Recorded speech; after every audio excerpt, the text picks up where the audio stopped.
We weren't sure how to do an episode this week because it feels trivial to take away from the message. So many people on the front lines are so fatigued that we wanted to offer a place to seek a moment away. Maybe you're listening to get through your day job. It's okay to take care of yourself.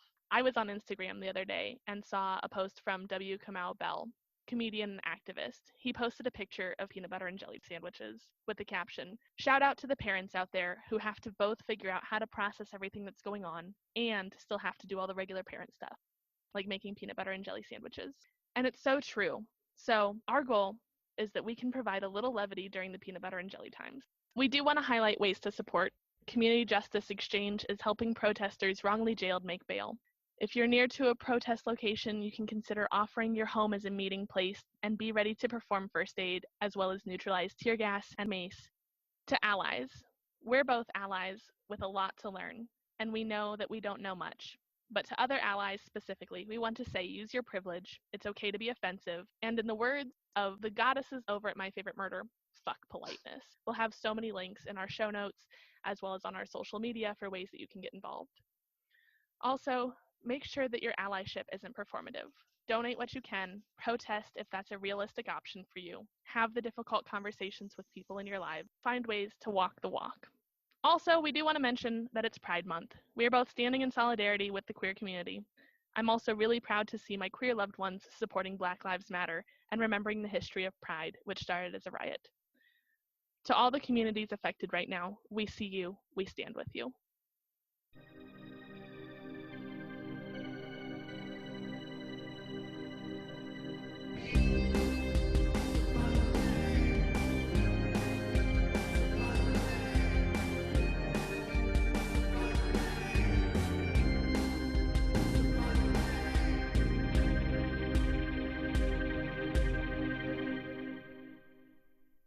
This is such an important topic. We would feel remiss if we did not bring this to your attention immediately before any of our other episodes. I don't know that anyone but our moms listen to this, but I believe that if you have any kind of platform, that you are obligated to use it.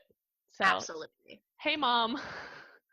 Yeah, and if this message, if you feel like this isn't for you, this probably isn't the podcast for you, even if you like creepy crap, because we are going to do whatever we can to support our Black brothers and sisters, and we are going to speak up whenever we feel like something is going on in the world that needs to be addressed. So if you don't like that, we are the bantery.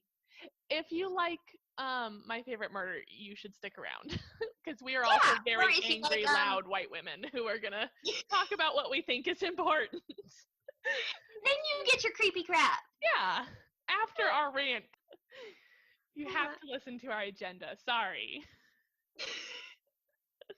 Like Ruth said, we do have some episodes that we've pre-recorded that we were going to launch that you should just check out regardless. Definitely. That'll be very much more of our format. Mm-hmm. But sorry, this skips the line. Sorry, not sorry. Yeah, for real. So you were going to ask what allies can do.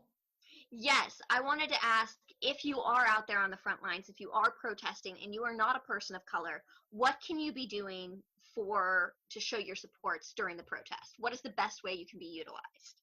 And again, I'm going to say I'm not an expert on this, but the most impactful thing I've seen is physically putting yourself between police or whatever law enforcement is out and Black bodies. Statistically, bodies that look like you and I are far less likely to be directly maced or shot with rubber bullets. And if that means that they're seeing more white people and that kind of overrides the biases that they have and they may not throw a canister into the crowd, so be it. It's all about using the white privilege that we have to protect those. The other thing is, if you are a white person, do not incite violence. Absolutely. You will not be blamed. And so a lot of the things that we're seeing headlines for, this protest turned violent last night. If you're actually looking at the videos of who's throwing bricks, many of those images are white people. This is not the time for your ego. This is not the time for your anarchy, because we will not be blamed. So shut up and listen and repeat other messages. This is not the time for you to be a hero. That's some great information. Thank you, Ara. I mean, like I said, I'm not the pro on this, but that's just what I'm seeing from my own research, from my own, timeline, newsfeed, whatever they're called these days. No, right. Now, I've been seeing a lot online about how media images are harder to sell if there are white professional looking people in them for writing photos and stuff. Do you recommend any of that, or do we recommend let's just like doing straight up riot wear, protecting yourself? I think, do what feels right for you. And as I said earlier, or depending on how this gets edited, there is value in protecting your body, and that's long sleeves, long pants. So if that means a business suit, long pants, whatever. Don't do heels though. Yeah, do not wear. Do not wear heels. No, this is the time for a sensible Oxford. Sensible Oxford. No, just like put some tennis shoes on and call it good. Yeah.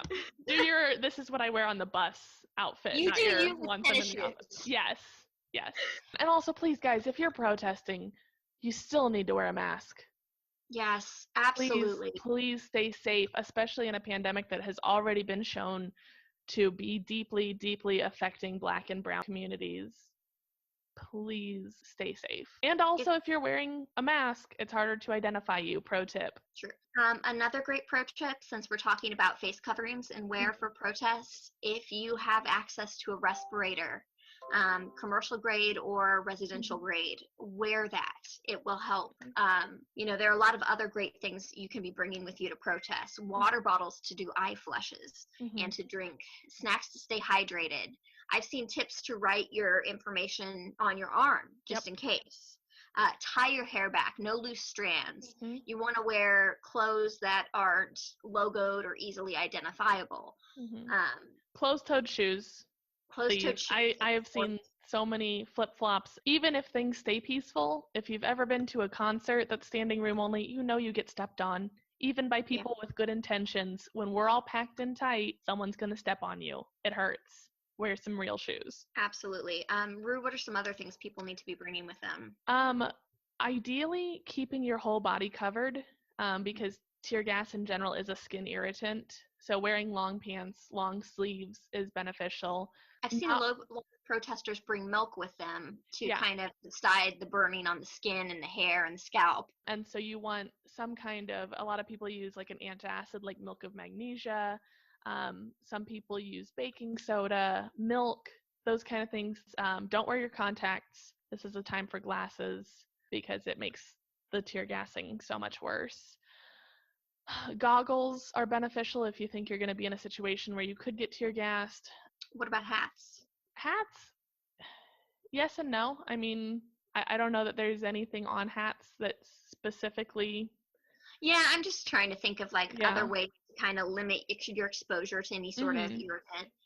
And also, I do want to dispel that there is a difference between mace or pepper spray and tear gas. Okay. I think myself included, and this is something that I just caught on to. I think we use those interchangeably, but how they should be treated is different. So for a true tear gas, milk isn't actually that helpful. For an actual tear gas chemical agent, you want saline or water to flush the eyes. Now, for a true capsaicin-based pepper spray or mace, that's where something that has like a milk of magnesia, that kind of agent is more helpful. So try and pay attention to what's being deployed in the area, and let that tailor your response. Perfect. And also, it's 90 degrees in Kansas City, and I know it's hot a lot of other places in the States. Milk doesn't stay good very long, so please don't make yourself sick by accidentally ingesting bad milk that you're pouring onto people's faces. That's a good side note. So I've been seeing a lot of support, which is so exciting, and a lot of support from people who are allies to the Black Lives Matter movement. And with that comes the question, what can I do? And that question is often targeted to people of the Black community. And that's great, because going to the source is, you're getting the legitimate answer to the question.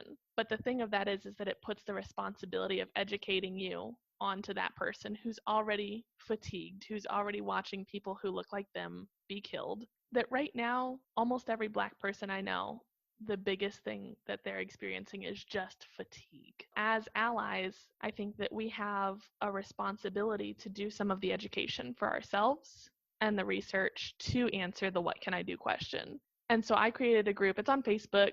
You just have to request to join. And it's called What Can I Do, for allies in particular to share information. So if you have asked that question, share that answer. If you know of a place that you can donate to a bail fund or to the NAACP or to whatever grassroots organizations are out there, that you can spread that information so that there is a mass resource dump where people can answer the question for themselves. Because I'm an ally stuck in the middle of Europe right now. And, I'm wondering, I'm asking myself, what can I do? So geographically, you're unable. Yeah, I mean, it's a thing of, I would be there, but then if I decide, fuck it, I'll break our, travel restrictions, I go, that gets him in trouble. And now we have a Black man in trouble. I'm not going to let my white protest hurt a Black guy. Right. And so it's one of those things where I think that, finding ways to background support is so important, because whether it's a health thing, whether it's a geography thing, or, God, there's people with physical disabilities who aren't physically able to stand that long or get their wheelchair to wherever people are, your voice can be heard anywhere. I do overnight care for a man who's a quadriplegic, and I gotta say that even just getting out of the house is such a task. Mm-hmm. It takes me to get him dressed. It takes me to get him in his chair. It takes someone else to drive him and get the ramp, and we have to have parking access. Yeah. So, there are people out there that want to help and lend their voice, but you're right. Definitely disabilities can play into that. There's a lot of legitimate reasons that you can want to help be on the front lines, but just can't. Well, yeah. But there are a ton of other things you can do. Yeah, and I'm hearing from a lot of young people who are still living at home, and their parents may not even support the cause. Right. But they want to get involved, and they don't have a car or what. There are things you can do without being on the front lines. And there are valuable things you can do. It's not just a matter of being out there and shouting and holding your sign. Every contribution means something.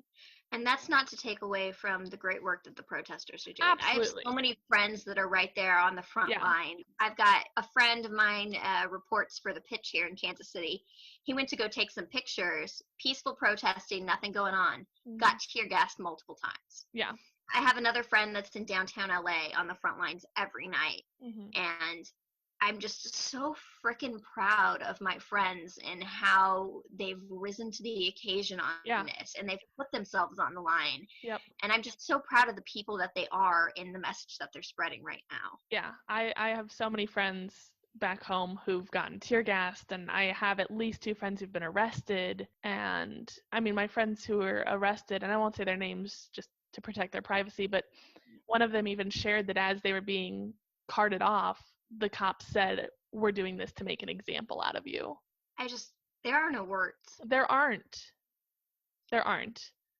Because like we said, I can't be on the front lines right now. And I believe that something I can do is try and lessen the burden. So. Absolutely.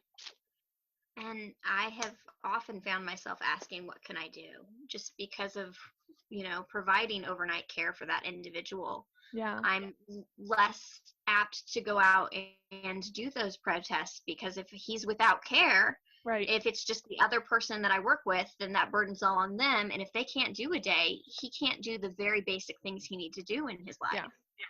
There's so many of us that want to be out there and would love to help, but we need to find other outlets. And I think if you can go out and protest, you 100% should. Absolutely. But if you can't, if you're a care provider of somebody who's disabled and you're not able to, if you have health reasons yourself and you can't, for whatever reason, there is still a way you can lend your voice to the cause. And Rue has done an amazing job bringing those answers to people. Well, thank you. I sat there this morning and I scrolled through your group, and it was article after article after article about valuable information I just want to have somewhere for people. And there are other groups. Surge, SURJ is great. Everyone can look and see if there's a local chapter that's standing up for racial justice, I believe. There's so many other organizations that are doing so much more. I have this community of, people that I know. And so, yeah, but it's not about me. No, I'm just absolutely. doing what I can. Yeah. Definitely, I echo what you're saying about if you can protest, but do more too. Yes. And something that I really want to focus on for myself as a white ally is not being a performative ally. I know yesterday, we're recording on Wednesday. All my days are blurring together. Wednesday, June the 3rd, just to be clear, in case anyone needs to know. And yesterday, everyone did the blackout thing. And I think that was very powerful. I saw a lot of that, but it's super easy to change your profile picture. And so I know that there's a lot of people who want to be good allies, but you have to take it further. And, you have to be willing to have these conversations, which are hard. And you have to be willing to do whatever your form of protest is, because, everyone can post the nice thing and rah rah. But I definitely want to make sure that we're going further than that. And I don't know. Take it beyond the vanity is what you're saying. Exactly. Yeah. Well, and take it beyond the ego. Yeah. Take it beyond the there's the phrase that's been coined of like the good white liberal, of the look at me, I did my part, I can't be bad. And, part of the notes that I'd written are just like, understand you have a lot to learn, and that we're never going to be in that position, and be humbled by that and be willing to not know everything, because we can't. And also, figure out ways to make Blackness more present in your life. For me, who's in the casting community and is in charge of casting certain commercial campaigns and social media campaigns, that means representation matters. Absolutely. Trying to get more diversity in any sort of project. And sometimes it's hard, because I got to be honest with you. Some clients just want a very typical white Midwestern look. And you don't want to lose your client base, but at the same time, you want to challenge them to think outside of that, because it is so important. It is. There are so many different people of different colors and races, gender identities. There's no reason why we shouldn't be representing all of them whenever we have the ability to do so. Absolutely. And part of that too is showing those companies that are making good choices. Your money is probably one of the most powerful things you have. Absolutely. And so when you do see good representation, letting that guide where you put your money is huge. But also, I want to encourage that this time is taken to support Black businesses wherever you are. There are probably some amazing Black-owned restaurants and retailers, and the best way that you can show your support and show that their lives matter is showing that their livelihood matters, and help make life a little easier by not forcing them to wonder where their bills are going to get paid. Absolutely. I don't want to take away from that message in any regard, because we should be supporting Black businesses. I just want to also throw out there, support your local businesses in general as well. It's a hard time for everybody with all the COVID situation. I know so many local businesses who don't know if they're going to be around in a month. And yes, we should support local businesses as well, but definitely support your Black-owned local businesses. Shop small, just in general. Shop small, just in general. I just want to throw that out there, because COVID is happening too. Yeah. But I don't want to detract away from that message in any way. You should absolutely put your money where your mouth is. Yeah. And if we're looking at a big umbrella of small businesses, anyone that falls under that umbrella is having a hard time right now. Right. There's still a pandemic going on. Is there anything else you want to add? Find ways that you can absorb more Black media. A lot of times we benefit off Black culture without truly appreciating it. And so I encourage people to read books and listen to podcasts and watch movies. So I think there's a lot of really great content made by Black creators. And I think for a lot of white people, especially, it's not as direct because of the privilege we have. But I think surrounding yourself in more Black stories will help you to see the person behind the movement and to help you get away from kind of the cultural appropriation, which is a huge part of what's going on, is that especially white people benefit from Black culture but aren't willing to show up for it. Mm-hmm. The last thing I just want to say is, and I don't know if I'll leave this in, systemic violence and racism and policing has to change. I know that from a true crime perspective, we shine a light on, people are talking right now about the good cops, and there is a lot of really excellent detective work that happens out there that gets these true crimes that we want to talk about solved. But there is a systemic issue that needs to be changed. Absolutely. And it makes me happy when families of true crime victims are able to get justice, and a lot of that happens through good police work. A lot of the cold cases that we have are because of bad police work, and systemically things have to change. I know that there are good people out there who are solving the crimes that you and I want to talk about, but systemically things have got to get fixed. Absolutely. 100%. So I don't know if that fits. It's just, I've been thinking about that a lot lately, because I'm like, I love cheering on the detective who came on the force 30 years after this case went cold and said, but I'm going to try, and then brings this old man to justice who killed people so long ago. And it's that one good detective that is able to get closure. And, I'm really struggling because the not all cops are bad narrative, I feel like, dilutes the message of the but systemic violence. Things need to change. Yeah. Things need to change. Yeah, because systemically there is an issue. But I don't know. As we do talk about true crime, I feel like there are good people out there who want to solve these kinds of crimes and who do good policing. But I don't know. I might cut all that out.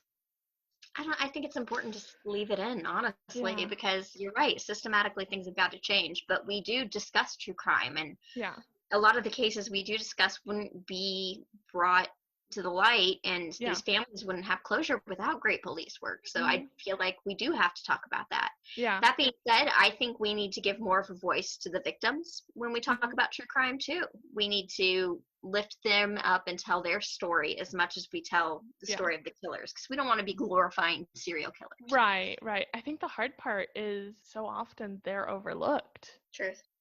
Berry snacks. You're like, oh, she's looking away, I can nom, and then I was like, what? Cup. I'm so jealous. I'm just drinking all the time, drinking. It's fine. But no, have you read Ben and Jerry's statement? Like I said, I'm staying off social media. Okay. Except I have a tab open. Yeah. I don't look at it. Yeah. If I get a message, I respond, and in the morning, I try to post something positive about the movement. Good for you. And that's all the interaction I have. I don't scroll down. Yeah, good for you. I don't do anything. Yeah. Good for you. But just so I'll fill you in then on this one, because it's hella powerful. They posted in their little Ben and Jerry's font, dismantle white supremacy, and it's got like cracks through it. It looks like stone that's breaking. And it is the most, our president could never. It is the most eloquently worded. It's got a 4-part plan of this is what we the people demand for police reform. Oh my God! And for an ice cream, just hit the record button real quick. I have. It's been recording. Okay. Well, for a fucking ice cream brand. Yep.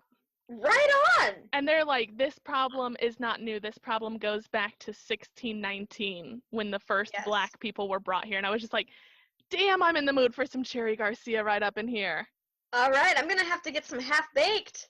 Dude, yes. I'm going grocery shopping tomorrow. I'm braving the elements, and there's going to be some Ben & Jerry's in my car. I have always supported them because they are not just a company that is saying the right things. They are out there getting They're showing up. That's fantastic. I don't know if this is true, so I will say supposedly. Okay, that's what we do here, Jess. This is something I read a long time ago, and this could be absolute crap the internet made up. I don't even know where to find it anymore. Otherwise, I would cite that as a source. But do you know why there's no such thing as grape-flavored ice cream? Why? Well, apparently, due to like an enzyme, I think it was in the grapes, it's really hard to get frozen ice cream grape-flavored from natural grape extracts and stuff. And artificial just doesn't match the flavor that people want it. So ice cream companies for years were trying to make a grape ice cream, and they all failed, except Ben and Jerry's found a way to extract or do something to these enzymes in the grapes. And once again, read this a long time ago. This could be wrong. It could not be an enzyme, but to extract the enzymes in these grapes, and they decided to go ahead and patent it. Well, the reason you don't see grape ice cream on the shelves is because I can't remember if it was Ben and I can't remember if it was Jerry, but let's just say Ben. Okay. Let's say, and it could be the other way around. Ben kind of had a thing for Jerry's sister. Ooh. And she had talked about wanting grape ice cream. So he invented it just for her to try to kind of win her over. Mm-hmm. But when he made it and he finally had his first little half pint or whatever, he takes it over to her and he goes to give her a bite and she gets so excited she gave a little bite to her dog and it immediately died. Oh, because grapes are super toxic to dogs. Super toxic to no. dogs. So he felt Sidebar, so I would not terrible. be into that dude. I'd be like, you killed my dog. Yeah, so side note, he felt so terrible that because they have the patent, they never went to production with it, and they have the patent so no other ice cream companies can make, but they've kept the patent just so other companies can't make that and other dogs can die from it.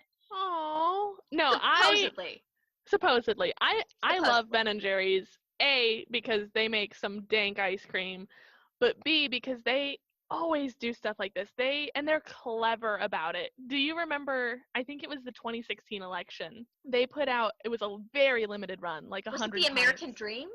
No, they have that with, it's Stephen Colbert. And that's probably my favorite of theirs. No, it was the mint chip ice cream, but instead of, you've had mint chip where it's the little flecks of chocolate. I hate it, but yes. That's fine. Yeah. No, they made one, and it was a big, like chunk, softball, or not softball, probably golf ball size piece of chocolate in the middle of mint ice cream. And the point of it was to symbolize chipping away at the 1%. Oh my! Because in order to get your little mixed in little chunks, you had to chip at this huge chunk of frozen chocolate in the center. That's amazing. Yeah, they've also been really vocal about climate change. They had a great video that they made that was like their ice cream melting. And it was basically like, if the earth gets to a certain degree, we won't be able to keep ice cream cold. Do you want to live in a world without ice cream? No. Absolutely Here's how you can get involved. So I want to live in a world with ice cream everywhere, preferably Ben and Jerry's now. They're just amazing. I went to a summer camp when I was a kid up in Vermont, which is where their headquarters are, and I got to go to their factory. And it's so cool. It's like your hippie uncle's house, basically, if your hippie uncle had a mass ice cream production in his basement. Okay. But they have a flavor graveyard. Oh, I've heard about this. It's legit, and I feel like I can talk about this because we like spooky shit here. Yeah, tell me more. They literally have a little garden with headstones that have funny little quirky epitaphs to each of their discontinued flavors. So when a flavor is removed from production and distribution, they make it a headstone and it goes out into the flavor graveyard. I gotta ask, do they bury a little half pint? Because I so would. Or God, just like scoop some of the ice cream out into the grave? Like scattering ashes, but for ice cream. Yeah, just like maybe just do an ice cream scoop into the grave, cover it up, call it good. Please do that on top of me when I am interred. Heck yeah. But no, if I were to have like a shrine, if I were to have a tomb and you wanted to send things off into the afterlife with me, please make it Ben and Jerry's. Oh, I was gonna do pizza. We have a lot of pizza together. Ben and Jerry's, definitely. Okay, top of the list. No reason not to be buying and supporting Ben and Jerry's from now on. Yeah. Okay. I just was thinking about what I wanted to say, and I just feel like in order to preserve myself with what I'm personally going through right now, I have not been able to be as educated about it because it sends me into extreme anxiety attacks. And that's okay. You can't keep fighting if you're not upright yourself. And so if you just need to take care of yourself, that counts, because I know that people are able to reach out to you and say, hey, Jessie, it would be helpful if you could do this, or, whatever. You're able to protest in whatever works for you. Well, and I've been trying to make it a point every day to find a way to do something for the cause. Yeah. So for the last 2 days, it's been us recording and talking about this Yeah. and trying to have a platform. And I don't know what I'm going to do tomorrow, but I'm going to find something. If you're interested, I can send you, there's a link of like places to email that's like already Perfect. a template, and Anything it's like I can do from home would be phenomenal. yeah, it's like already a template, and you just put like edit in like, hi, my name is Jessie and I live in wherever, and it's important to me that justice exists. Yeah. So I can do that.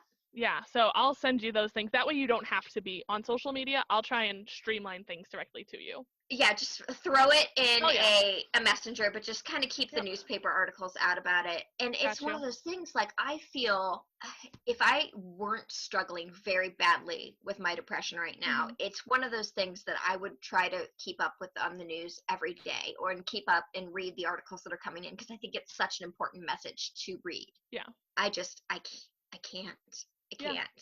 And that makes me feel terrible. No, it shouldn't. It absolutely shouldn't, because taking care of yourself, because someday your brain is going to get itself together again, your meds are going to be the right levels, and you'll be ready. And unfortunately, because I know my country, this fight will still be there. It will be there when you're ready.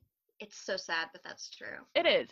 And hopefully the fight will look different, and you can help with the implementation phase of what's being put in place right now. And there will always be education needed. There will always be efforts to contribute to do what you need to do so you can be there later. Yeah.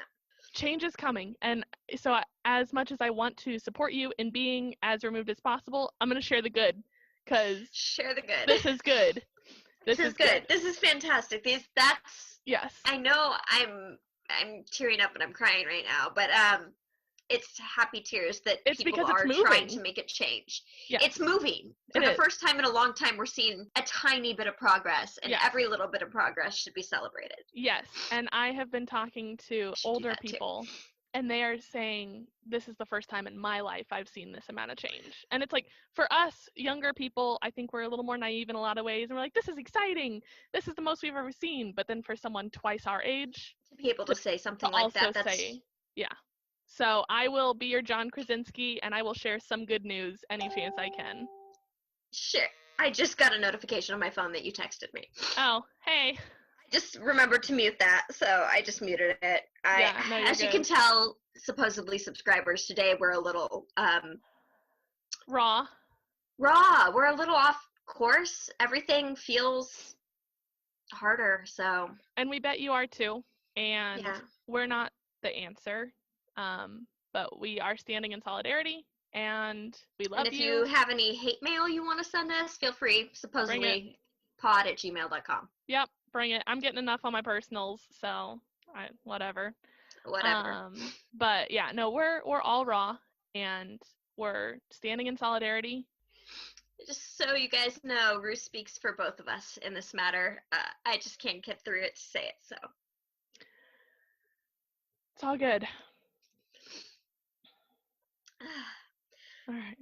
Okay, so that being said, should we get into a little distractionary spooky stuff? I think we should. Okay. I think we should. So, all right. Hopefully you're on your commute or brushing your teeth or just chilling and having a little downtime. Let our sweet voices carry you away. If you're just joining this is technically our 4th episode, but with everything that's going on, we felt the need to push this up to be our 1st episode with our release. So if you go back in time and you listen to this one and then you listen to our first 3, just know that kind of falls in the 4th spot. So yep, we're probably still just as awkward. Yeah, probably, especially this week. Yep, but I think our awkwardness is important. Can we thank Mike? Yes, let's thank Mike Carlin, who did our amazing intro music and our extra music, as well as our segment kind of intros. Thank you so much. And I should say that spooky voice you hear, he went ahead and named for us, and that's going to be our new mascot. Rue, tell him what his name is. Burl. Burl! We have Burl the Ghoul as our new mascot. Can we Okay, so also send some good wishes to him? yes, him and his wife Pamela just had their first daughter. Congratulations on the birth of your daughter. I'm not going to say her name just to kind of, Yeah. I don't know if, yeah, but But thank you for taking time away from your baby to make music for us. when we just kind of threw that at you out of Yeah. nowhere. It's what we're good at here. But big shout out to you, Pam, your daughter, and Burl. And Burl. All right. All right, so Rue, what are you going to tell me about today? Welcome to Mysteries and Mayhem!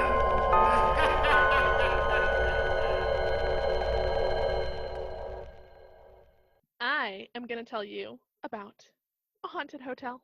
Can I guess which one? Sure. Is it the Cecil? No, it is not. Is it? Oh, there's so many. There's so Okay. many. All right. Okay. How about you tell me now? It is less than an hour away from you. Oh. We're covering the Elms Hotel in Excelsior Springs, Missouri. The Elms. I feel like I had a friend that had an experience at the Elms. Oh, well, you should hit them up after this one and we can do a point. follow-up story. I would, but I'm blanking on who it is. Okay. When you said the Elms, I'm like, oh my god, that's where blank person was. I'll think on it, and then maybe I will hit them up on it. So tell me about the Elms, because I don't know a lot about it. Just make all of your friends listen, and then they'll be like, I'm the friend. Yeah, if you are my friend who had an experience at the Elms, PM me. Yeah. You know where to find me. And if you don't, we're not that close, but you can track me down anyway, probably. All right. So the Elms Hotel, like I said, is located in Excelsior Springs, Missouri, which is about half an hour north of Kansas City. So in 1880, indigenous people, as well as hunters, told a man named Travis Melian that the nearby natural springs had strong healing properties. So Travis had a daughter who was very sick with tuberculosis, and so he decided to try the water. After a few weeks of bathing in the springs and drinking from it, she was healed. Whoa! Right? A man named Frederick Keigler used the springs to heal a leg affliction, and he also had positive results. So at this point, news about the powers of the spring is spreading super quickly, and people are flocking to it to be healed. Within a year of these two guys having this positive experience, over 200 houses were built, and the town of Excelsior Springs was founded. So the hotel was originally opened in 1888 as a 200-room resort sitting on 50 acres of lush greenery. An additional wing with 75 rooms was added in 1889. And so this was kind of touted as a luxurious resort / like a med spa almost, where people could stay while they went and healed whatever in these natural springs. Awesome. I'm so in. So the hotel was luxurious, offering shady verandas, orchestras would play, there was a heated swimming pool, a 4-lane bowling alley, a target shooting range, and a billiards room. Woo!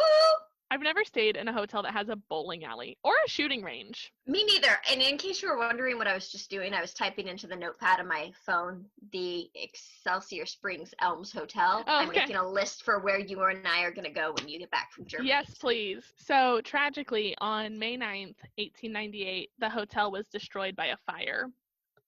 No one was injured, thankfully, but the entire building was lost. The second Elms Hotel opened on July 31st of 1909, so it took a little bit, and it had 300 rooms.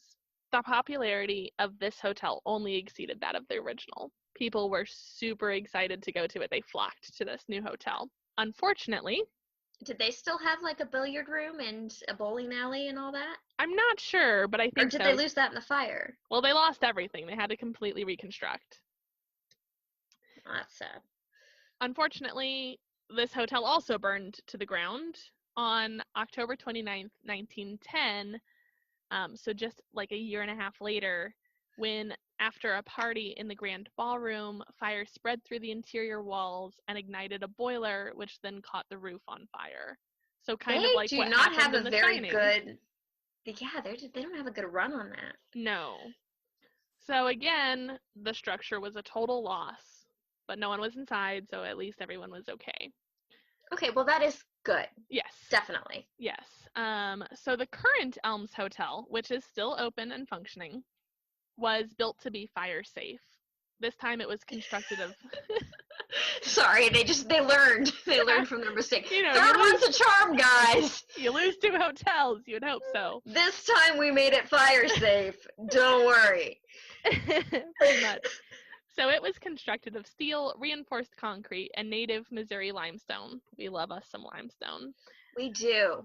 By the Elms Realty Company, and this time it opened on September 7th of 1912. Over 3,000 people visited on grand opening day. That's a pretty good grand opening. It's a pretty good grand opening.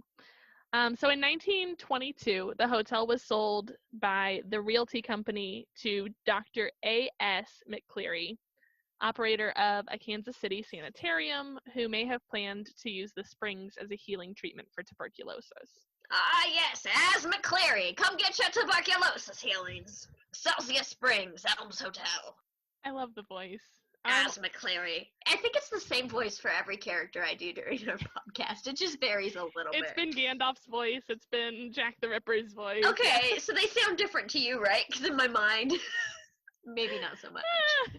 As McCleary. I think it's because I keep doing stories between like the late 1800s and early 1920s that it's just your like That's fair. transatlantic. Truth. Okay, so in 1925, Dr. A.S. McCleary sold it to the Roberts Hotel Company of Chicago. So during the 1920s and 30s, when Kansas City was kind of a hub for organized crime under Tom Pendergast, the hotel actually operated as a speakeasy. That's cool. And Al Capone was a frequent guest. Why are we not going to these places, Rue? Because I live Other in than- Germany. I know, but before that, Because we went to one. Yeah, and we'll probably cover that one. Yeah. So Al Capone hung out there all the time with Tom Pendergast and the rest of the Kansas City kind of like mob or underbelly, which was pretty rampant at that point. In 1932, the American Medical Association released studies that showed that there was no scientific evidence that mineral water had any health benefit. That same year, the hotel unfortunately declared bankruptcy and was purchased by the Epley Hotel Company. It is tasty, though. It is, but it probably won't heal your tuberculosis. Probably not. 9 times out of 10. Probably more than that. 99 that it times out of won't. 100. That's still pretty generous odds. 999 times out of 1,000. There we go. Okay. That one guy who stuck his leg in it. Travis Mellion's daughter. Yeah, okay. She was the one guy. So in 1948, Harry Truman spent election night at the hotel after he predicted his victory to his staffers at the headquarters set up at the Muehlebach Hotel in Kansas City. So he went up to the Elms to kind of lay low for the night and rest up. He was pretty sure it was in the bag. And he also wanted to avoid attention to his hometown of Independence, Missouri, which is about 20 minutes east of Kansas City. Yeah. So in the morning, he was awoken with the news that he had won. And then shortly after that, that's when he drove back to Kansas City and had like his famous newspaper photo where it's like Dewey defeats Truman was taken after he slept at the Elms. So So kind of a good luck. Good Yeah. luck for him. for him. Nice place to be. So the hotel got- also, yeah. I gotta ask though, 2 fires, a Mhm. presidential stay. Al Where are Capone. the hauntings? We'll get there. Okay. Okay. I just kind of feel like so far they've kind of dodged some stuff, They Good have. for them. Yeah, but they're not invincible. they are not. Maybe They're the not. springs kind of ran out around the time the first haunting starts because the stream was keeping all the hauntings away Mm. and all the bad stuff from happening. But then it got disproven and its magical properties went bye-bye, and now real stuff can happen there. That's an interesting It's just- theory. It's a half-assed theory. I at like it. best. The hotel also served as a training camp for This is just how we are this time. It's okay. Leg ailments, it was hard to say. I'm really proud of you for getting that out there. Hey, it was your turn last time with all those Egyptian names. Yeah, I should be better at that, but I'm Okay. not. It's okay. We've all had our struggle bus moments. I'm impressed I can read at this point. So If you're driving in your car, here's a fun game. Say leg ailment 4 times fast. leg ailment. Say it. Go ahead, try it. Leg ailment. I don't want to. Okay. All right, so the hotel also served as a training camp for boxer Jack Dempsey, which I think if you're into boxing is pretty cool because I feel like I've heard his name before, and I'm not into boxing, so good job, Jack. It was also the summer training camp for the 1948 New York Giants football team. So now we're getting into the sports history. Yep. It's pretty historical. It really is. So in 1956, the hotel was sold to the Sheraton Corporation, which was part of the second largest hotel sale in history. They sold it, but bought it again in 1960 when it went bankrupt, and they named it the Sheraton Elms. Sheraton sold the Elms as well as more than a dozen other properties to Gotham Hotels in 1968 when it was rechristened as the Elms once more. Digging that name, Gotham Hotels. Right? In 1971, it closed, but it was purchased by local citizens and reopened in 1977. So up there, it's pretty revered as like their big, it's a big money draw, but it's also, In 1991, the hotel went bankrupt again, but it did continue to operate. They were just kind of in the red for a while. I feel like we should call this section The 9 Lives of the Elms Hotel. For real. I should, fun drinking game. If you're listening, start this Take episode a shot every time again. It burns down, and every time it gets sold. Yes. You'll be very drunk and probably feel a little bit better about the world. We do not advocate taking 9 shots or however many times this place closes. No, probably not. At least not within the hour that our podcast is. I said podcast like I'm from Boston. A podcast. Podcast. Whatever. It's your Gandalf voice. Did I do my Gandalf voice? I don't know. None shall pass. That's not what your Gandalf voice sounds like in the other episode. What did it sound like? Like your transatlantic voice, kind of. No, here, keep listening to our podcast, and at some point you'll get to hear Jessie do a Gandalf impersonation. At some point you will catch all of my terrible accents. Yes. And yes, I am a professional actor that's terrible at accents. Enjoy that. So hire her. Just not for anything accented, I guess. I could learn. There's software. Absolutely. So, like I said, in 1991, the hotel went bankrupt once again, but it did continue to operate just in the red. The city purchased the hotel in 1995, the year I was born, and transitioned it to new owners who renovated it in 1998 for $16 million. Wow, that's a lot of renovations. So this place is going to be ideally kind of nice when we go, right? Yeah, because then it was again closed in 2011 for another renovation. This one costing, do you want to take a guess? 12. I'm going to say double it. Double that. Well, 12.8. The first one was 16. Okay. Yeah. Well, 32.8. Well, no, 20 million. 20 million. There you go. And reopened in 2012 for its centennial anniversary. A.S. Walcott wouldn't think that's a lot of money. What was his name? A.S. McCleary. A.S. McCleary would think that's too much money. Here's that levity you ordered. Sorry. Ding dong. Ding dong. Levity delivery. Okay. All right. So today, Jessie. Yes. When we'll go. Yeah. Not today, but in the todayness that's not 1995. In the present. In the present, the Elms offers 152 guest rooms and suites, meeting spaces, a grand ballroom, an amphitheater, stone carriage house, 2 restaurants, 2 lounges, a 10,000 square foot spa. I said food spa. I guess I was hungry. 10,000 square foot spa, wow. An indoor swim track and jogging track, outdoor pool, challenge course, walking trail, and professional volleyball court. Challenge course sounds awesome. It's a great thing that hotel isn't girl pants. Isn't what? Girl pants. What is no that? Ballroom. Stop. No, there is a ballroom. I know, that's why I said that's a good thing it isn't girl pants. Girl Oh my- pants have no ballroom. Stop. As McCleary says, no ballroom.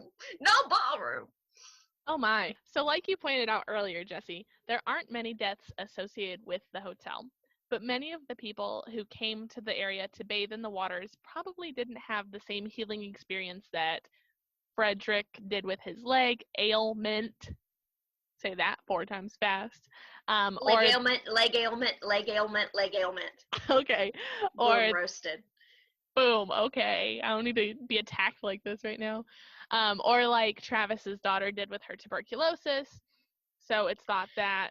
So I gotta ask then, are they doing like a Caligula thing? Because Caligula led a bunch of troops to go attack the ocean and basically stab at the ocean with swords and implements because he was upset with the god of the sea for not having favorable military conditions for them. I mean, maybe. I'm not sure that So anyone did was the ghost mad like at the come water. back to like yell at the water, "You didn't work for me," you know? Potentially. Okay. I think when we go there, you should hold an EVP session and ask. Or I could just bring a sword and stab it at the water a couple times. Hey. I don't know that the hotel would appreciate you bringing a sword. They never do. Doesn't keep me from it anyway. Okay, so it's thought that the The hotel doesn't know I'm doing with their water is there you none of their go. concern. They can't check all my luggage, okay? So it's thought that these Caligula-like troops may Ghosts. be, yes, ghosts, who haunt the area. So let's talk about some of the ghosts who do haunt the area. Yes, please.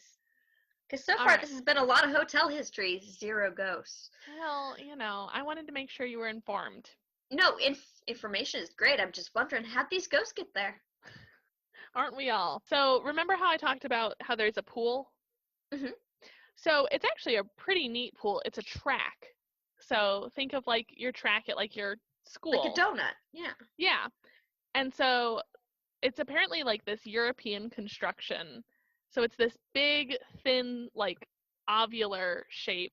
Yeah. And they were like the only, I think it was the only track pool in America for a while, which is kind of cool. Really? Yeah. That is fancy. But so part of it is that it takes up, because of the way it's constructed, it takes up a ton of space. And so it's in the basement. Basement pool. Yes. And so this basement is obviously underground, like most basements are. But that means it's where the speakeasy once was. All right. I'm on board now. Okay. And so also underground, leading away from this hotel, are tunnels. I know you love a good tunnel. I love a good tunnel. I really do. And so I it's love probably, a tunnel. I love a cave system. yeah. So it's All kind that of stuff. assumed that the tunnels were serving the purpose of moving illegal alcohol in and out by the mob. Very cool. And also that they probably connected to some kind of hideouts where if things got a little too hot, because they were raided by the police sometimes, that Al Capone, Pendergast, Kind of go lay low in the secret tunnel Yeah. room. yeah, they could Yeah. bug out to a house and kind of chill and continue the party over there. Nice. So, like most mob activities, there was some violence. Yeah. And it's believed that a speakeasy attendee who was gambling was ultimately killed by the mob during one of their illegal drinking parties. And he's said to chill out in the basement pool. And sometimes he will grab you while you swim.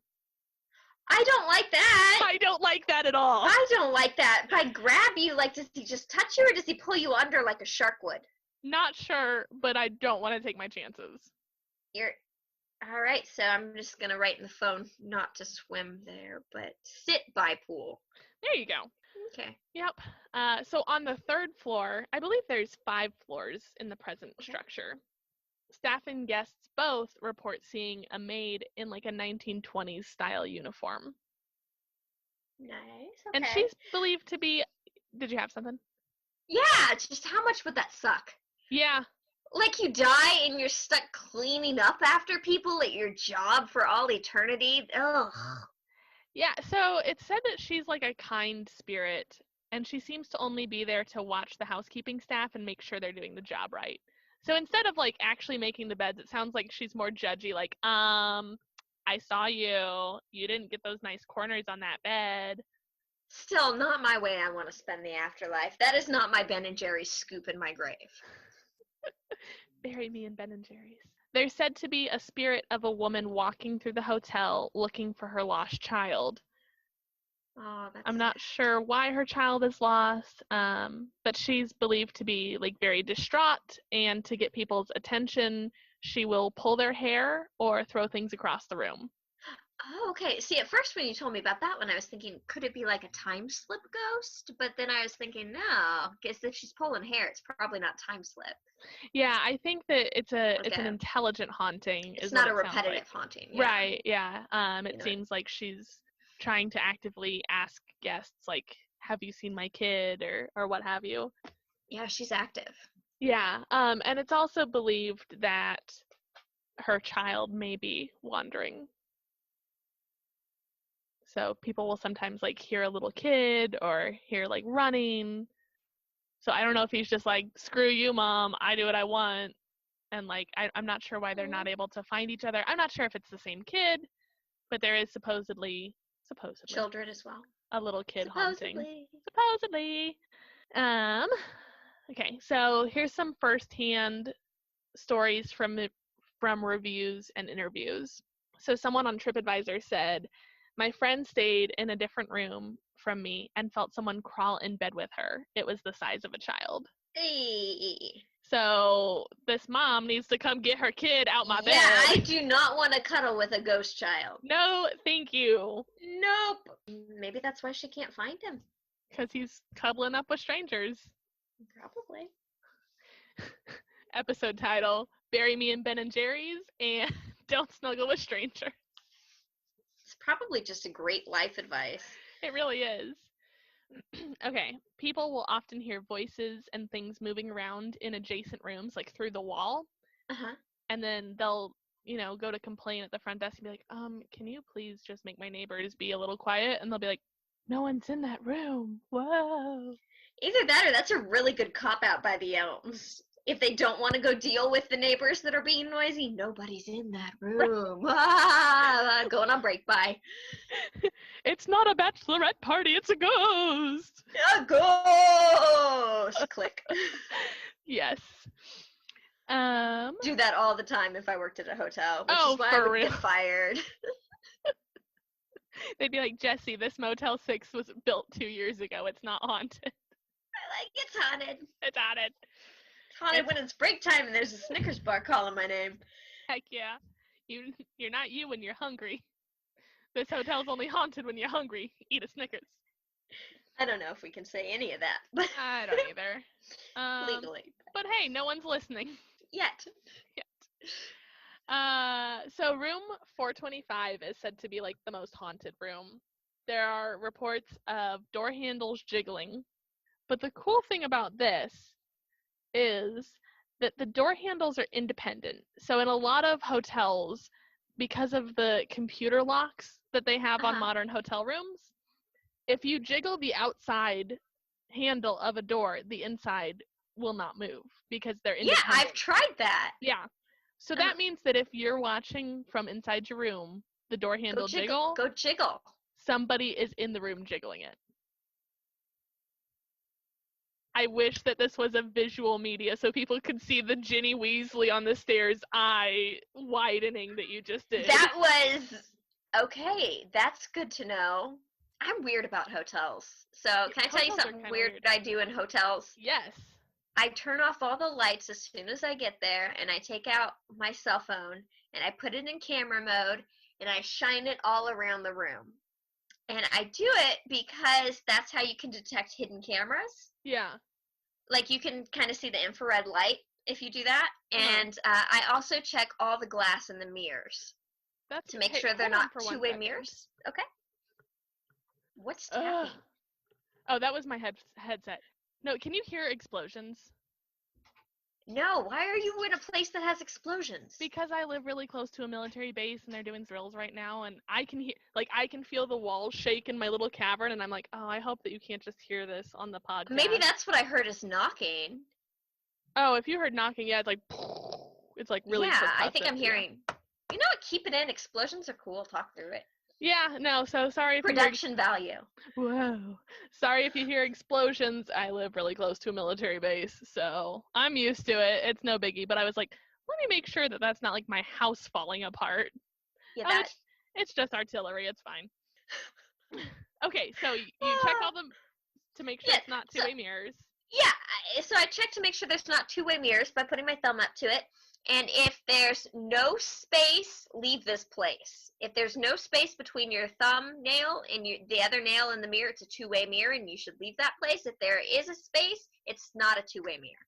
No space, leave that place. No space, You're welcome. leave that place. And also, if your thumb does not move with the same thumb, you're in a mirror dimension, and you should call a priest.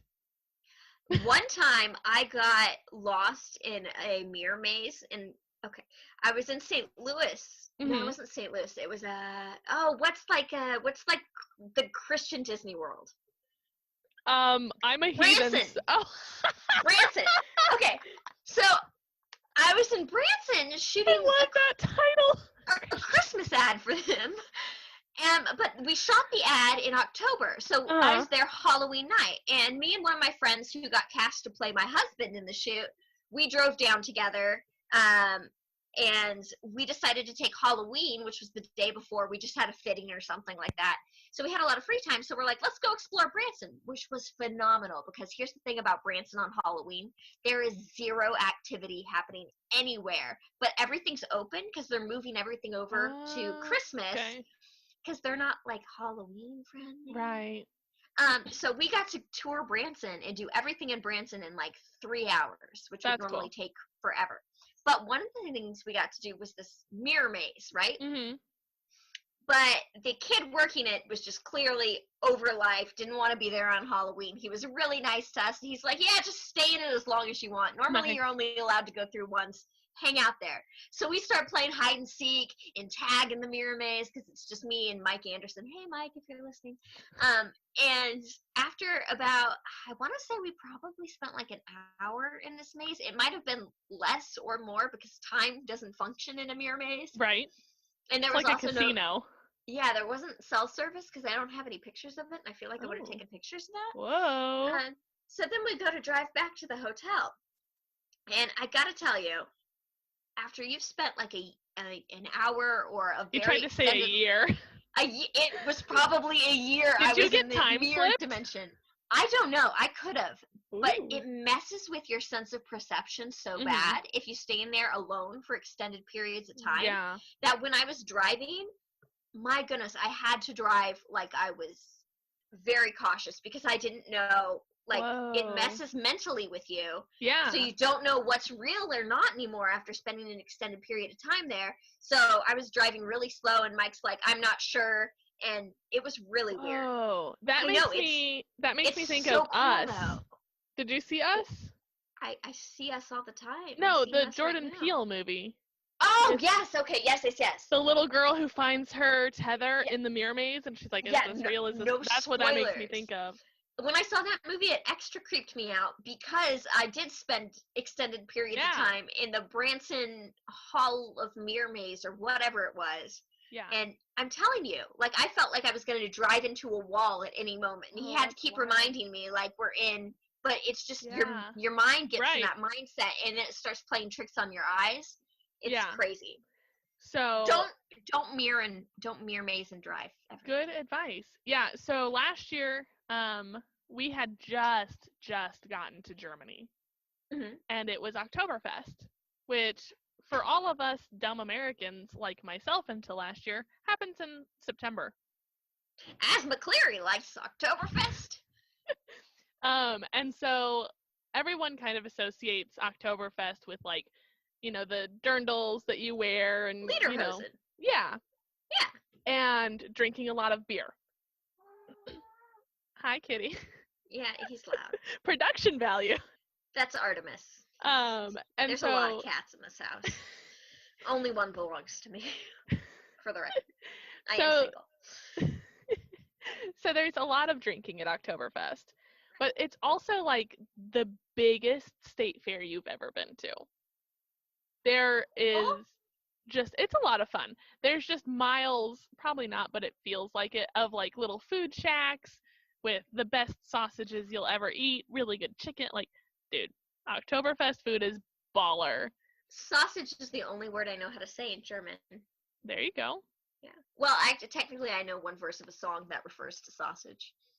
It's What not kind of pornographic. sausage? Oh, disappointing. Ich habe Hunger, Hunger, Hunger, habe Hunger, Hunger, Hunger, habe Hunger, Hunger, Hunger, habe Deutsch. For you guys at home, the cat is now in Jessie's arms and she is making it dance dancing. to the German song. Okay, so translated, that song is I am hungry, hungry, hungry. I am hungry, hungry, hungry. I am hungry, hungry, hungry. Have a sausage. Perfect. There's a second So, verse that talks about cheese, but I don't remember any of that. Kasse, I think, is cheese. I know how to spell it. How do you say it? I think it's Kasse. Okay, when I point to you, you say that then. Okay. Ich habe Hunger, Hunger, Hunger, habe Hunger, Hunger, Hunger, habe Hunger, Hunger, Hunger, habe. Kasse. Yay! Yay! Yeah, no, it's spelled K-A with an umlaut, which is the two dots over the top, S-E. So Somewhere I know how my to... German teacher is kicking. Wait, I didn't have a German teacher. Okay. Where the hell did I learn that? Oh, my sister. My sister. She speaks a little. In Christian She speaks Disneyland. the Deutsch. Oh. Reckons Okay. the Deutsch. I don't, clearly. I don't either, and I Okay, live here. So, hotel ghosts. No, so hold on. Let me finish my German story. Oh, yes! Yeah. Sorry. It's okay. So there's all these like little food carts where you can get really delicious food, but like every good state fair, there's also a midway. And there's carnival games and rides, and you buy tickets. So we are still pretty much jet lagged from our transcontinental move. We're still staying in a hotel because we were there for 6 weeks. Well, and you couldn't get your stuff for the longest time either, so Well, it was a we whole couldn't get our pain in stuff the butt because for we you. didn't have a house, and I'll tell the whole story sometime. But But it was not your average move. it was not. It was pretty close to your Training. average military move, though. Okay. So we're doing the American thing. We're still kind of jet lagged. We're in a whole new universe. So let's go to Oktoberfest because we're here. Might as well enjoy it. And I'm glad we did because it's already been canceled for this year due to COVID. So we are drunk. Like we are toasted, and it's midday and it's hot. So we're beer drunk on a hot day, which is not a good time. And my loving husband's like, let's go down to the Midway. And he decides that it would be fun to take our drunk asses through a mirror maze. I love it. I And- can only picture you and Darnell going through. And that was the most disconcerting. I can absolutely see how you would go alternate dimension because I really don't know how long we were in there. It felt like 7,000 years. We came out and the sun was so bright and I was so drunk that You lose time in the mirror maze. Dude, I took a nap after that. I was like, I need to reset after this mirror maze. Bury me in Ben and Jerry's and mirror maze time slips. There you go. There you go. Okay, so back to what we're actually talking about. So we talked about the independent handles on doors, which is so freaky.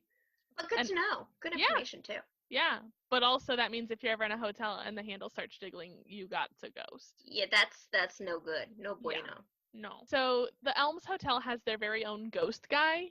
That's like his nickname. I love it. He's an employee and his name is Jay Fanning. Sup, Jay? I'm making a note to meet the ghost guy. Yeah, he's awesome. He looks like your really cool uncle. He's got like cool facial hair and stuff. And he works as the hotel's official ghost tour guide, but he's worked at the hotel for like a decade and he's served several different functions. He used to be like a maintenance guy, so he knows this hotel probably better than just about anybody. He's been in the underbelly of it. Yeah, so a lot of what he includes on his tour is like firsthand information. I listened to an interview with him and he's like, oh yeah, I have over 3 hours of stories that I have to figure out how to condense into a 45-minute tour. And I'm like, how much extra do I have to pay for the rest of the 3 hours? For the full thing, right? Like, Let's can go I buy when you no a beer? one is there. Yes. Hey, Jay, you want to get beer drunk on a hot day? You wanna I'm pretty go sure through a that should be beer ring? NASA's slogan. Not NASA. NASCAR. Maybe You know Space those Force. astronauts, beer drunk. On a hot day. Oh, we love you, astronaut. So, yes. So, one of Jay's stories is that he was down in the basement pool area, and I'm not sure what he was doing. He was just kind of doing his thing. But he saw a man sitting in one of the chairs poolside. So, where you said earlier you'd want to hang out. And Yeah, oh, apparently, no.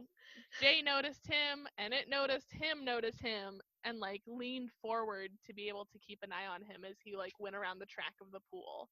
Okay. What was he? Did he say what he's wearing or like No, but anything else? I Like, feel how like- did he know it was a ghost? I mean, probably. I don't Was know. he transparent? He didn't specify. We'll have to ask him. Jay. But yeah, he. You said do know that- I'm gonna try to hunt him down this week now. Dude, please do. He seems pretty quick to give interviews. I watched a couple different interviews with him. But yeah, I'm kind of wondering if that poolside ghost is the guy who was killed at the speakeasy, though.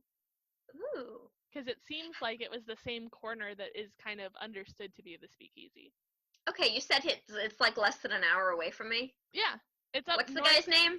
Jay Fanning. Jay Fanning. I'm coming to stalk you. We're gonna get you on this podcast. Okay, I'll wear a face mask and stay 6 feet away. It'll be fine. Absolutely. We'll Zoom call him in. Yes. So guests have reported hearing children's voices, as well as a lot of shadow figures. Ooh, shadow people. I've had some shadow people experience. They're Both creepy. have, yeah. We'll have to do like a shadow figure Oh, we'll do a whole episode on that. palooza. Yeah. So another Shadow one. Palooza. Shadow palooza. So another thing is that TVs will turn on and off by themselves. And this is not television specific. So this is actually something that Jay touched on, was that, you know, back before they did the renovations, they had kind of like the more bubble TVs, and they would do it. And so now they've got the newer, nice flat screen TVs, which are a higher they're tech, doing it and they're doing it too. Ooh. So it's not just like crappy old TVs. It's like if you put a TV in here, it's going to do something weird. Cool. Yes. So this is where I'm not a fan. Some guests, I almost said some ghosts. Some guests have reported being scratched. Okay. Don't. I'd get scratched by a ghost just to know that it's there. I mean, I'm not I'm okay with that. inviting corporal damage. No, I'm not inviting it, but if it happens, like, ooh, cool ghost scratch. You know? I mean, yeah, I'd like get it tattooed over, so it'd be like forever. I'd be like, that's my ghost. Forever. That's where the ghost scratched me. You do know I have a tattoo of a freckle, so I'm all about that. That's right. You did get a freckle tattoo. Yeah, that's my only tattoo is a You're freckle. so cute. It blends in perfectly with all my other freckles. And it's because you just wanted a tattoo, right? Yeah, I just Yeah. wanted the experience, I but thought so. I didn't have anything I felt like I wanted to commit to on my body, although I Yeah. do love tattoos as a form of expressionism. That's awesome. It also makes things kind of harder if you're an actor Yeah. or if you're a commercial actor to book certain stuff if you have one. So that's Definitely. my little tattoo. And whenever they ask me at a casting notice, do you have any tattoos? I say no, but joke's on them, because I do. And they Well, could never find Now it. you just told everybody. You're just Well, I making mean, yourself. what? I'm gonna say I have a freckle. Yeah, I have a freckle on my left arm. You're just making yourself so hard to cast. You've outed yourself about accents. You're talking about your tattoos. Welcome to supposedly Jesse ruins her career. Yay, 2020. Yay, 2020. It's all right. Yellowstone's about to have the big one, so none of us are gonna have careers. What, the big one? Is that like where the spring erupts? Theoretically, I don't think it's really gonna happen. What happens when it erupts? Apparently, it'll cover like most of the western United States in ash. Wait, what? Stay you off can't social just media. Life's can't- better. I have been. You can't just drop that like we're gonna be in Pompeii. No, some scientists are worried that because of how overdue Yellowstone is for an eruption, it's gonna happen soon. But like, You have Like it really has to go to the bathroom, so I it's mean- gonna be a lot. but you have to understand that geological soon is anywhere from like tomorrow to 5,000 years. Soon in geology is not real. This is 2020. Of course, it's gonna happen this year. Like, Did do you have a doubt? Did you see that meme that was like, it was like a guy like making like a ooh like embarrassed face, and it was like the Mayan with dyslexia who accidentally wrote 2012 in the prophecy. And it's like, because it's actually the but world's I going to love end it. in 2021. I love it. Anyways, so apparently another thing that happens is that when you leave your room, you know, you'll leave things a certain way, and then when you come back, all the furniture will be moved. See, once again, if I worked at a hotel, I'd just do that. I mean, I would too. It's a ghost. A lot of these just sound like Jim and Dwight pranks against each other. Yeah, I love it though. Just so Yeah. you know, if I haunt anybody, I'm gonna go big. Can Remove you just all like, your stuff? but just like move it like an inch or something so I like fall on my ass when I think my chair is gonna be there. If that's what you want me to do, we can make an agreement right now that if I go before you, I will pull the chair out from under you. But you gotta know, if I'm like dead and you're 80, that's risky. I'm still gonna do it, but it's risky. It's just because I want to join you, Jesse. I'll find you. Send me to the afterlife so we can do our podcast again. So if you're listening to us from the afterlife, Hey. please email us. We'd love to hear your story. Yes. Okay, so yeah, there's they'll move the I'll chair furniture. prank you. Cool. But yeah, those are the biggest stories. There was some other stuff. A lot of, like I said, a lot of just voices are heard. The most physical interactions are the stories where people feel something get in bed with them, and then again, the woman looking for her child who will pull on your hair or like tug your clothes as if she's trying to get your attention. Or the guy who might drown you in the pool. So Might. Okay, what question? Should we wear water wings in the pool just in case? A life jacket or something? probably. I'm not sure how deep it is. It's for lap swimming, so I don't think it needs to be super deep. But you're pretty short, so. Yes. Sweetie, every end is the deep end for me. I'll carry you. How tall are you? You can reach the top shelf. I went to the doctor's office recently, and they said I was 5'4", and I was really shocked because I thought I was 5'3". I'm hoping that they got it wrong, but it's on my chart, so now that's just going to be accepted as fact. Okay. Yeah. I'm going again next Wednesday, so I'll get measured again, and I'll report back. But yeah, I'm 5'4" right now. I'm 5'8", so I feel kind of like a giant. I have to climb everything to get anything, always. Yeah, no, you're just a tiny person. My favorite story, and I think my husband's favorite story, is when we were all together. Not the green bean dance, is it? No, but now you've outed that. Jessie ruins her life in 4 easy podcasts. You know, I'm going big. Hey, go big on I the like fourth it. slash first. I like it. But no, it's when you and my husband and some of our friends were all together drinking, and you were like, oh, I don't really like to drink too much. And so we poured... Oh, my baby shot! We poured your cocktail. We were all drinking cocktails out of like a highball glass, like a juice glass or whatever. And Jessie's like, oh, I just want a little bit. And literally we poured her a shot glass, which she sipped.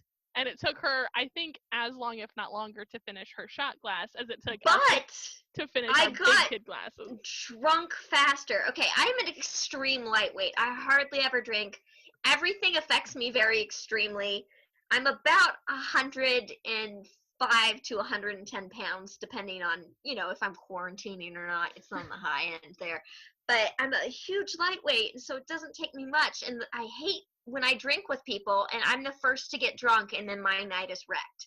I'd rather catch up to them, so I try to pace myself. For sure. No, it's just I have a picture somewhere of us all cheersing.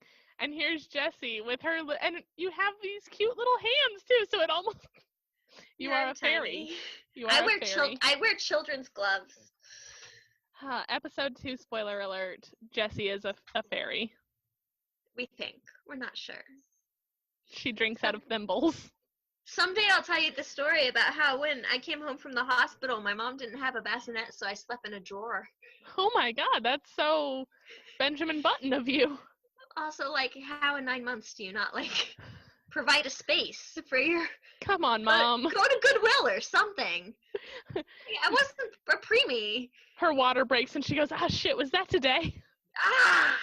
Damn it, that's what the belly was about. You better pull out a drawer for the baby to sleep in. I thought this was Chipotle bloat. It's okay. Like, by now, she will have not been listening to oh, no, it's the first episode now. Crap. Hi, Mom. Hi, Mom. She's going to yell at me for that later. That's okay. So She's a great mom. I don't want that Absolutely. to get misconstrued. But I did sleep hey, in the drawer. she gave you a drawer. What more do you That's want? true. Humble beginnings. Yes. Started from the drawer, now we're here. Started from the drawer, now we're here. All right, so what have you got for us, Jessie? Well, I'm She gonna doesn't talk know. about a sea monster. The monster in the house. I did want to add, though, I would definitely lose the Elms Hotel drinking game that we created. You probably would, I'd even be out out. of your thimble. So, today I am going to talk about Alti. Alti? Alti. Oh, what? Were you expecting Nessie Not on or this the podcast. or the Lake Champlain monster champ? No, It's Champlain, but yeah. Champlain monster champ.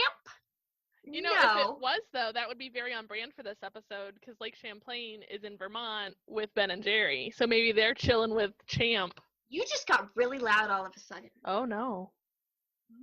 Oh, maybe I bumped my thing. Okay, yeah, no, it's not Nessie. Although Nessie is my homegirl, she is my all-time favorite cryptid. I was want obsessed so with badly Nessie. to hang out with Nessie. I used to draw her, like, the way that little kids doodle, like, you know, the trope of, like, oh, you write your guy who you have a crush on's name over and over in your journal. You drew Nessie? I just drew Nessie everywhere. Okay, while I'm telling this story, will you draw a Loch Ness monster for me, or a sea monster? I don't Draw have me any paper, so I can, like, finger doodle it on my tablet. I mean, I'll accept that over nothing. I mean, I can, like, tomorrow draw you a real one, and then we can post that on the gram. I want to see it now. Oh my god, you're so needy. I know. Well, I'm a fairy. You better appease me, or I will take your shoes. And what else did the fairies do? They took Joke's shoes. on you, and I'm barefoot. Oh. If you want to know, you'll have to listen to episode 2/3. Yeah. Hashtag no spoilers. All right. So I'm going to talk about Alti, the sea monster that lives in Georgia in the United States. Ooh, as opposed to the country. Yes, I did have to be clear on that because if you Google it, you get very mixed results there. Oh. All right. So Georgia has its very own sea monster. He's known as Alti, and I hope I don't butcher this, but that's kind of a nickname for his real name, which is Altamahaha. Altamahaha. Alti lives in the waters of some abandoned rice fields in Mackinac County. I believe I'm saying that right. I lived in Georgia for a while. I'm not really sure where Mackinac County is. So tales of his sightings go as far back to the land's original inhabitants, the Muscogee tribe. Muskie, yeah. Yes, thank you for helping me. Got you. And it really increased when Scottish settlers came over and they brought stories of Loch Ness to the area. So, and even today, visitors to the coast tell tales of strange creatures swimming in the Altamaha River. So the Altamaha River is one of the largest rivers in the state of Georgia, and it empties into the Atlantic Ocean and has one of the largest river basins in the country. It's second only to the Mississippi River, and it extends about 137 miles, where it joins up with 3 major tributaries. Okay, I think you should do this one. No, you're good. I'm just trying to help you sound. It gets worse after this. Okay, Ruth's gonna correct me on all of these, okay? I'm not trying to be an asshole. I'm just gonna say you're gonna help me. I just want the hate mail we get to be about our social and political views, not about our mispronunciation. True, but if we get some, that comes with territory. Okay, so basically, it joins up with 3 major tributaries. Did I say that right? Yeah. Good. And it's joined further downriver by the... Who named this? Well, I know Probably who named indigenous people. I know. Oh, okay. So I'm going to spell it out for you. Okay. Ohoopee River. Okay. Ohooppee. The Ohoopee. Ohoopee. Okay. The river. The river. Okay. The It joins river. another river, downriver. A lot of rivers, a lot of stuff meeting up in this area. A lot of rivers. And I already mentioned it is in McIntosh and Glenn counties along the Atlantic coast. So, it is not a very beachy area, but rather it's made up of a lot of different islands as well. Okay. Acres of marshes, canals, ponds, dikes, and old rice fields. Cool. So Alti is described as having a sturgeon-like body with a bony ridge on his top. He has front flippers and no back limbs.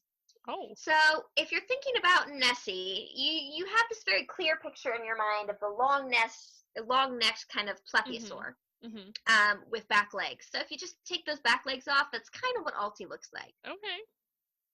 He swims like a dolphin and has the snout of a crocodile. Oh, so With he does like the lar- humping kind of like whoosh. Well, he Swimming? swims like a dolphin, so Okay. kind of, you know how dolphins swim, Yeah. like a dolphin. But he has a gator face? He has, that's not a nice way to talk about Alti. Sorry, Alti. You apologize to Alti right now. I'm Okay, sorry, Alti. He has the snout of a crocodile, calling him gator face. I'm supposed to be above that. And he has large protruding eyes and large sharp teeth. His coloring is said to be green or gray with kind of a whitish yellow undertone and underbelly.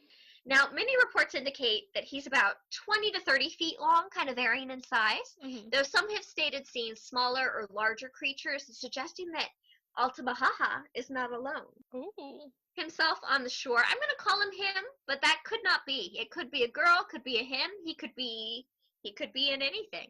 Okay. He could be seen trolling casually along the river, and he's been even caught reacting defensively while he's in the presence of boats. Oh. Active boaters kind of make him upset.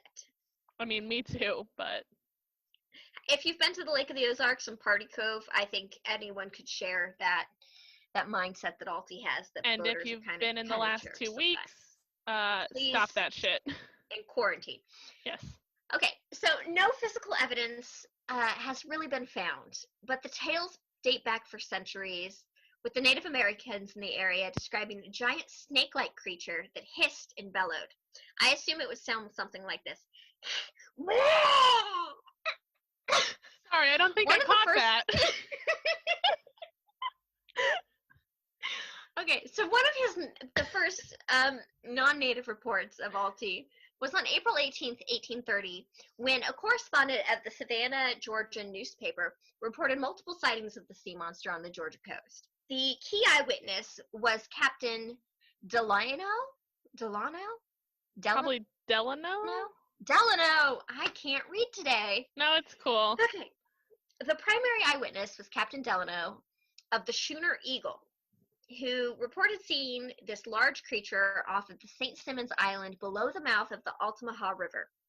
Now, his description stated that the creature was about 70 feet long, which is longer than the other reports we're hearing about today, so maybe these creatures have been populating and we're seeing some smaller ones now. Okay.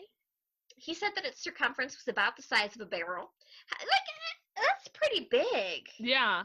No, Yeah, like, I'm making a barrel with my hands now just to kind of measure this out in my mind. So yeah, it's a pretty thick. because I don't think you can put your arms around a barrel. No, like, I certainly couldn't. You certainly couldn't. I don't think I, as a grown-up sized person, could either.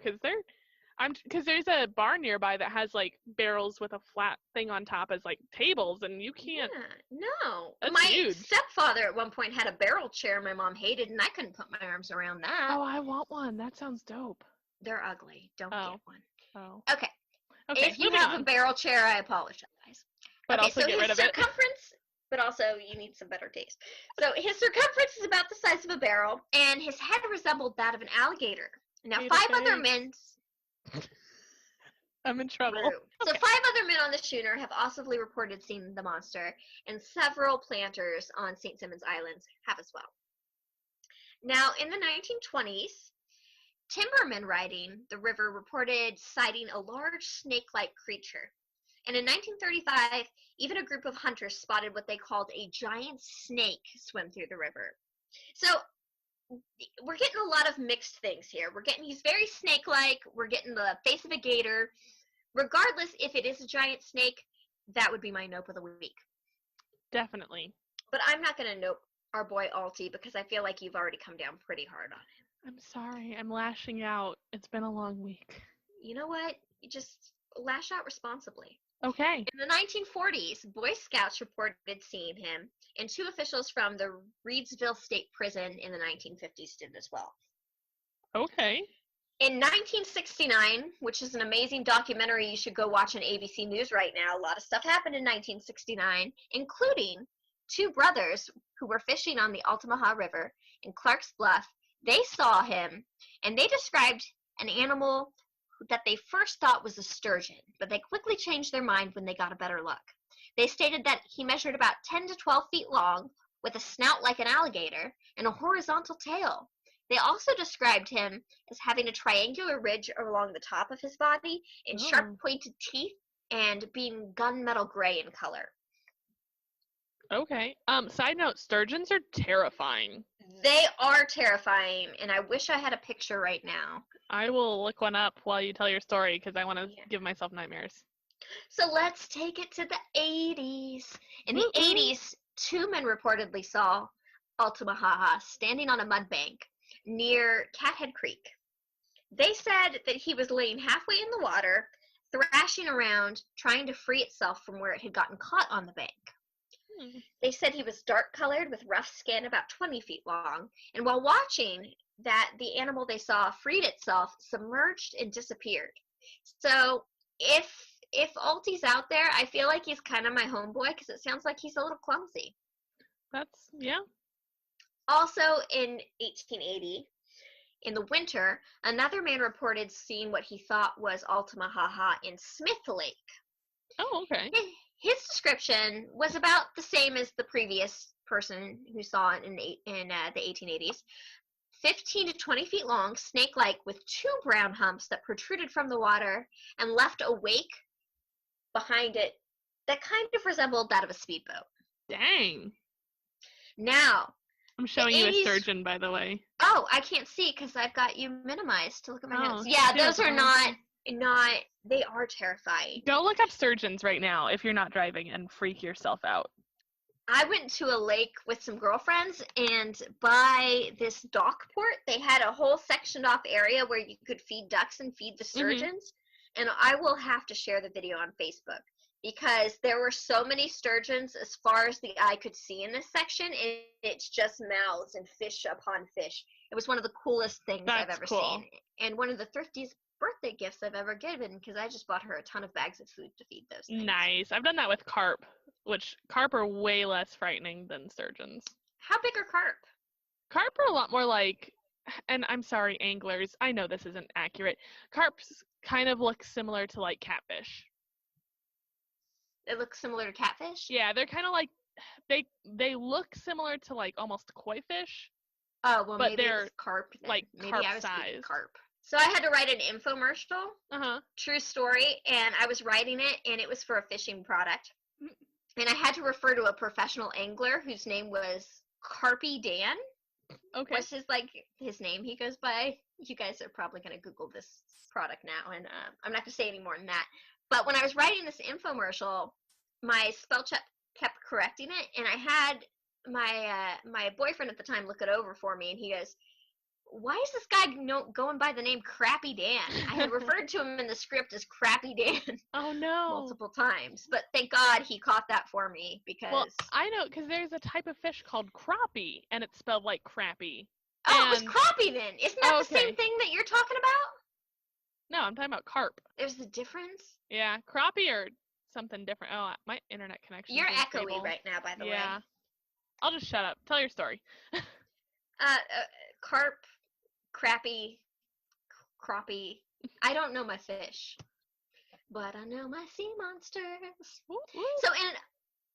So also in 1980, a crab fisherman described him as seeing the world's biggest eel, which is pretty freaking exciting. I mean, eels can get big. I don't like eels. Okay, more recently in 2002, a man pulling a boat up the river in Brunswick reported seeing a creature over 20 feet in length, 6 feet wide, break the water. And in 2010, an amateur photographer captured a video of something strange swimming in the channel off of Fort King George Historic Site in Darren. Sightings of Altamaha continue this day. Altamaha. Alti. Alti. So, I will say that in doing this research, I have a subscription to newspapers.com. And I did a nice little search on Alti and newspapers.com. And I came across an article that kind of made me a little sad about our Alti. Oh, no. Yeah. So, apparently, Larry Gwynn, who was a former reporter turned eel fisherman, and David Newton, who was an architect of huge proportions and huger. Okay. Yo, chase your bliss. If you're going to leave journalism to go be an eel fisherman, that just chase your bliss. So, basically, there was this story done on eel fishing, and a reporter chose Gwynn as the subject, probably because Gwynn had some journalism ties. And Gwynn mentioned in his interview that he had seen a huge eel in Altamaha, which he called kahuna. But the reporter didn't use it in his copy. Now, Gwynn and Newton kind of bemoaned the reporter's cautionary and slippery monster for days over coffee at Higdon's, and they started creating some antidotes, like putting bread in the water to try to lure this thing to him. It wasn't long before another reporter heard about the river monster and interviewed him again, and with a straight face, he told her when he had seen it, and subsequently a story about a giant eel appeared in the Atlanta paper shortly thereafter. So, I'm going to leave it up to your guys' interpretations on whether Alti exists or not. Supposedly, this guy could have potentially made up an Alti sighting, but when you think about reports going as far back as to the indigenous people, I don't know. Maybe this guy just also saw a big eel and wanted to make something out of it. But, in my mind, Alti exists. Him and Nessie are my home monsters. I like My it. patronuses. I like it. No, I think it definitely, I mean, the water's so fucking creepy. Like, I Well, like and- to swim. I like bodies of water, but we've already talked about sturgeons, alligator gar. Go look that up. That will be a nope of the week from me. Because alligator gar are terrifying. And even if that's all it is, even if Alti's just a big alligator gar, still scary. Still scary. Yeah. I like Alti. I I do want to too. go hang out with some Alti. And I like that Alti's clumsy and got himself stuck on a bait. I Sweet love baby Alti. I want to Alti. hang out with him. I'd be down.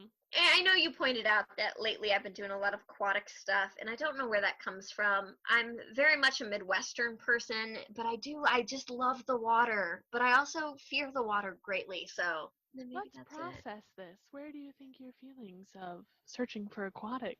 I'm being your therapist now. Well, I've only seen the ocean 3 times in my life, Oh, damn. so probably there. Probably. But I love it. I like Yeah. to play in the water. Yeah. Definitely. But yeah, no, that was a good one. I like Alti. Yeah. I wish I'll post a couple pictures of Alti on our Facebook. Well, Please the one do. video we have. And I'll leave it up to you whether Alti is your homeboy. Yeah. Or home monster. But regardless, if you call him Gatorface, I will find you. Oh, okay. But hey, then you'll come visit me. I'd love to. Gatorface. I'll get around to it at some point. I want Yeah. to go to Germany and see you. We need to go thrift shopping there. I bet you could find some cool stuff. Definitely once things are open again. I did kind of get banned from a paranormal group recently. What did you do? So, in doing this podcast, we've joined a bunch of different Facebook groups and things like that to try to find some real stories. And do you remember that wonderful documentary we watched, Zach Bagans' Demon House? Yes. You remember how he had a demon attack his eyes and how now he has to wear glasses because he has double vision and all that? Yes. Well, someone was talking about how credible Zach Baggins is and how the demon took his eyesight and everything, and I might have left a comment that said, yeah, but that it's a really rare condition, but it's a rare condition that can also be caused by eye herpes, and he does spend a lot of time in Vegas, and then boop, I got the boot. Oh no. I got booted. Oh no. It's only a matter of time until we get some Baggins hate, but that's okay. And you know what? We love to not like Zach Baggins. Zach Baggins is our favorite guilty pleasure. Yes, we tune in every week to watch us some Zach Baggins. Even when we're in Germany, that's 90% of what we do. If we're not podcasting, we are watching Zach Baggins via my Hulu account and Zoom. Yeah. So. And honestly, like, I know we talk a lot of smack, but also that is some of the most pure entertainment that we get. It is just, it really fun. is. We do enjoy it. Yes. We enjoy it so much. It does bring silly. such a level of joy to our lives. It's just like any other reality TV. It's kind of goofy. You like to pick on it, but at the end of the day, you love it. Going through a lot of these paranormal groups, of course, I'm so all in on the spooky stuff. I love paranormal things. I love pictures and things like that, and people trying to get opinions on whether an image is haunted. That being said, because I work in television production, some of these groups I'm in, I'll scroll down and I'll be like, oh, I know exactly how they edited that. Oh, yeah. I know how that works. I know how that works. And then I'll find one that'll intrigue me so much. So I only comment on the stuff I really, really like that I'm convinced on, because I do know the tricks. And when they talk about some of these paranormal shows that are out there, there are some good ones. But remember, it's an entertainment thing. So yeah, I think I'm not going to say I know people that work on those shows and say that certain things are staged, but I know people that work on those shows and certain things are staged. Well, and moreover, I know that a lot of us in the spooky verse have done even amateur ghost hunts, and they're boring. I've been to some like classes because I used to work with someone when I was a direct support professional, and he was super into ghost hunting, and that was somewhere that he wanted to go and meet some new friends. So we went to some ghost hunting like classes or symposiums. That's awesome. It was really cool. Or actually, I'm sorry, that was with a different individual. It was a gal. And we're not discrediting hauntings. No. I have a ghost that lives in my basement currently. Like, we are all about hauntings. But what I was going to say is that, I was at the symposium where these, like, professional, that's their career is ghost hunting. And they were like, if you're sitting here learning about ghost hunting because you think it's going to be as cool as it looks on TV, let me tell you, A, nothing looks as cool in real life as it is on TV. And B, ghost hunting is boring.